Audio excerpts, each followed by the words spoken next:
La Thiérache est une région éclatée répartie entre 3 départements, Nord, Aisne et Ardennes.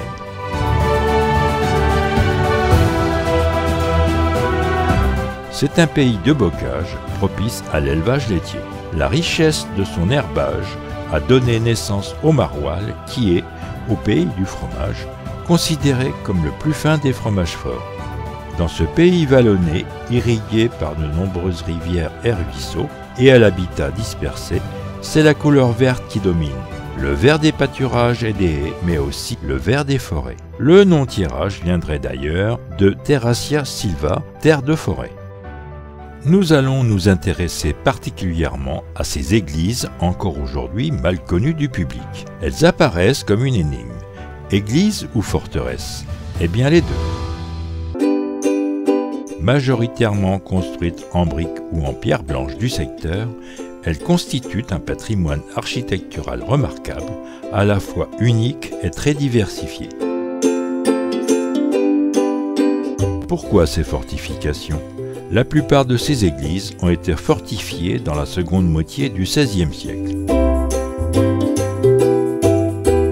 Située au carrefour de l'Europe, la Thiérache a toujours été une terre de passage des armées françaises, anglaises, flamandes, germaniques et espagnoles. Les villageois étaient constamment sollicités, voire harcelés et pillés. En ce milieu rural où les habitations en pans de bois étorchis offraient une résistance dérisoire, seule l'église édifiée en maçonnerie possédait assez de solidité pour servir de dernier lieu de retranchement pour les paysans pauvres et les habitants laissés à la merci des pillards. Certaines sont vraiment très impressionnantes et ressemblent à s'y méprendre à de véritables châteaux forts comme celle de Montcornet.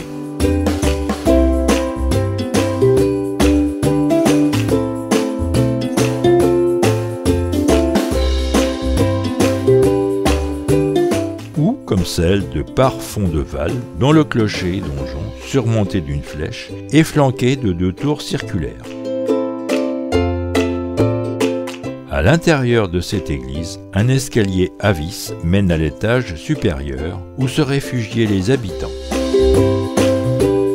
Un porche en briques permettait l'accès à l'église et d'assurer ainsi une première protection du lieu. L'église Saint-Martin d'Archon et ses 2 tours circulaires avec au milieu un ourde, galerie de bois, qui permettait de surveiller l'arrivée de l'ennemi et de communiquer avec l'extérieur en toute sécurité.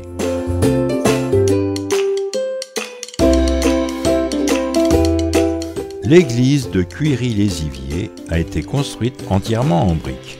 Un seul donjon cylindrique est accolé au nord-ouest de l'édifice. Quelques meurtrières témoignent du système défensif de l'époque.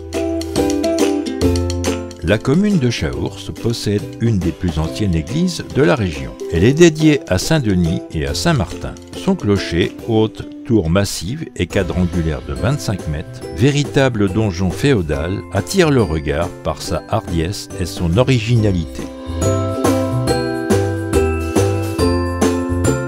2 tours énormes encadrent le portail côté ouest. Dans ces tours ont été percées des meurtrières qui révèlent l'époque où les habitants venaient dans l'église pour s'y réfugier et, si besoin, s'y défendre.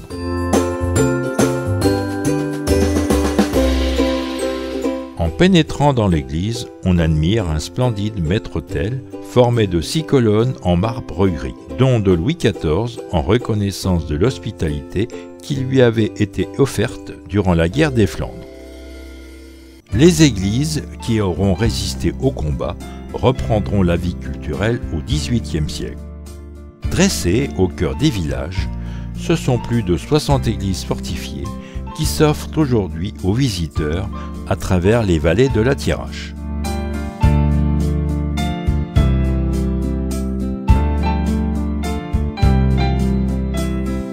Elles sont le témoin d'un temps révolu.